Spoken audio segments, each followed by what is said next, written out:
G'day everyone, I'm Brian. Welcome back to our 7-day Sri Lanka safari. And we just finished up our 6th morning drive in Kumana National Park. And I just thought I'd just chat a bit about that drive. Well, not so much about the drive. It wasn't a leopard day or anything else like that. By Kumana's standard, it was a quiet drive.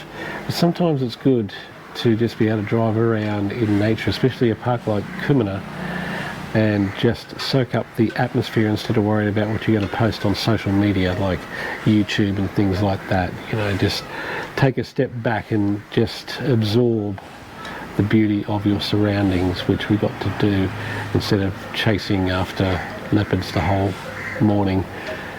But it was still a nice drive. It's just such a beautiful place. But summary wise, well, we started our trip in Colombo and we stayed at Tropicana Homestay in Arugambay, or still are. We've got one more night here, and I can recommend a Tropicana Homestay if you're in Arugambay and visiting the park, Kumana National Park. They also do drives to Yala as well, and they can organise any sort of trip here. They organised everything for us. So they organised our transfers from Colombo. In fact, personally, one of the brothers that own the businesses here, he came and picked us up and will be taking us back to Colombo 7 hours each way. So they organised that. Very seamless organisation. They were there on time. In fact, they were there before time, ready to pick us up. And we're heading back at 7 o'clock tomorrow for the 7-hour drive. Also, you know, if you've got any medical needs, Nicole got an injury in Borneo, and they took us to the doctor for a checkup for that. So they can organise that sort of thing, all your tours, etc., etc. I know I wanted to go get a haircut. I just get a zero blade, and they took me down to the place down here that does haircuts. So all that sort of stuff, highly recommended. Nice, large, clean, air-conditioned rooms, modern. If you want to have, just a note, if you want to get Wi-Fi connection probably in your room, just ask for if there's a room available closest to the kitchen area, the dining area. That's got better reception. I don't really get reception in our room per se. Nicole's got a bit of reception to be able to look at a few emails at work inside our room, but I can't remember the room numbers. There's one behind me.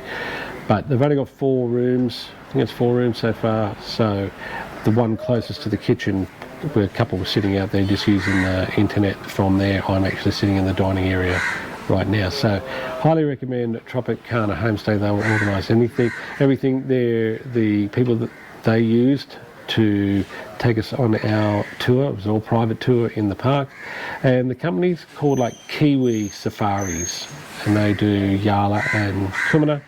So I recommend them. I'll put their details or their WhatsApp number in the description. I'll also put the WhatsApp number or the details for Tropicana Homestay. So if you're going to do independent like us, can't go any better, or can't do any better than what we did here at Tropicana Homestay.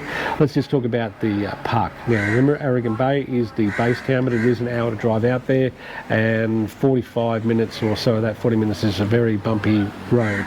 Could be one of the reasons why you hardly see anyone in there, and the fact that Yala, just to the south of us, is so famous.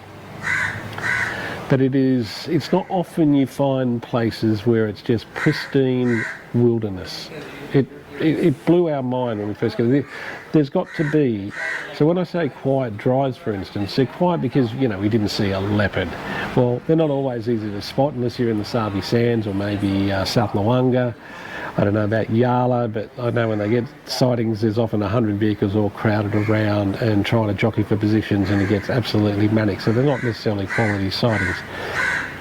Never been there, it's just what I've read, and people I know that have been there as well. So definitely suited us better than going there. And even if there was potential to see more leopards, I can't say. I'll give you some numbers. There's 81 leopards have been counted or recorded in Kumana National Park. So they named them all.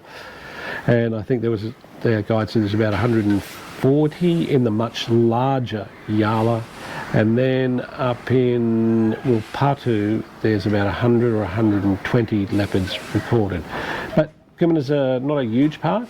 You can, you drive around slowly because it's very, very bumpy, but it's not huge by size compared to Yala to the south.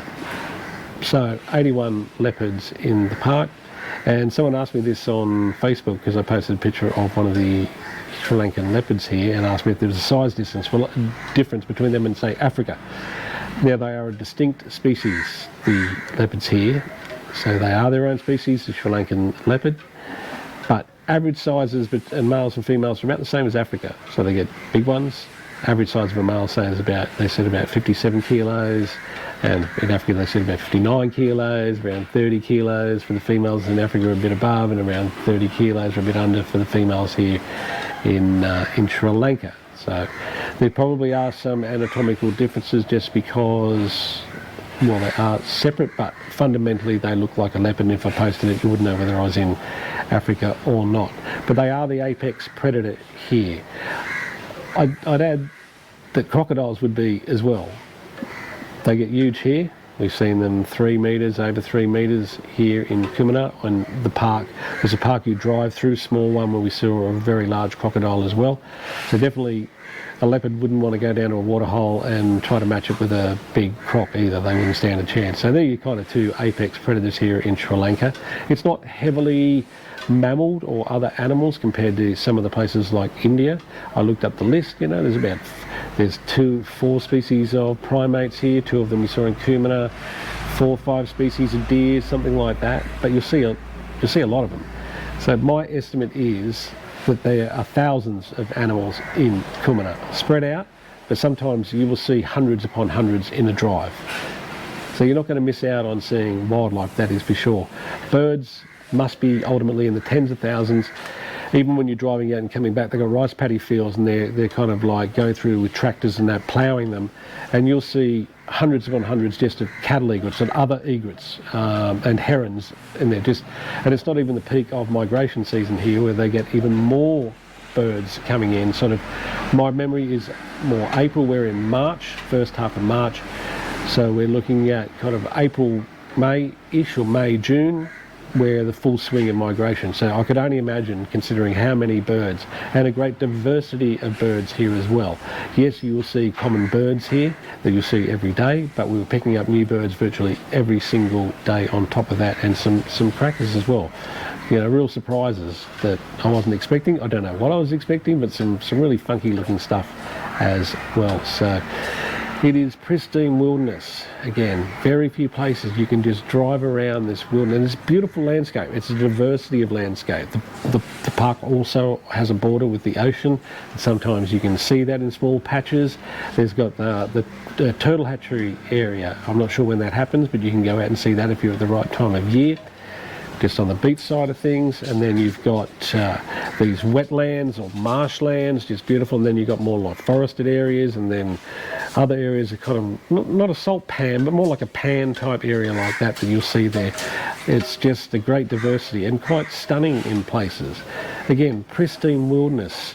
Sometimes just got to take a breath, and I don't always do it, you know, racing around trying to get photos and doing this content and stuff, and it's ridiculous, to tell you the truth, because at heart I'm just a nature lover. Got to take time to suck it all in. But incredible place. Again, I don't know how long it can be this untouched. I would get here well, a lot of people are still just going to go to Yala, so it's probably going to be untouched for a little while in relative terms. We spend a lot of time driving around the park with just not sighting another vehicle. Today, maybe we saw 4 or 5 other vehicles in the whole park. It's just absolutely incredible. It's stunningly beautiful. There are tons of wildlife and birds. Birds are wildlife, but sometimes people go, well, mammals and birds, reptiles. We saw a monitor lizard, you know, that had caught a frog today. It was busy chowing down on that. So reptiles as well. You can't go wrong. I highly recommend Kumana National Park. It's an absolute jewel of a park, and I'm probably doing a voiceover video now with some of the footage as playing along as I'm chatting here of our time in Kumana National Park. So thoroughly enjoyed it, highly recommend it. Pure, pristine, beautiful, almost untouched wilderness, and it's very, very clean in the park. So I hope you've enjoyed the videos, and I hope you get a chance.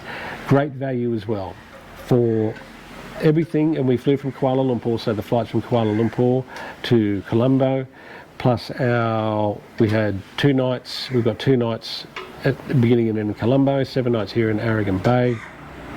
Now 6 days in the park tour, so 5 half days and a full day. Our meals, I think we worked that out to be about $3,000 Australian, which is just like 2,200 US for 2 people. Crazy value for such an incredible place. So I hope you get down here and check out Kumana National Park, the jewel of Sri Lanka.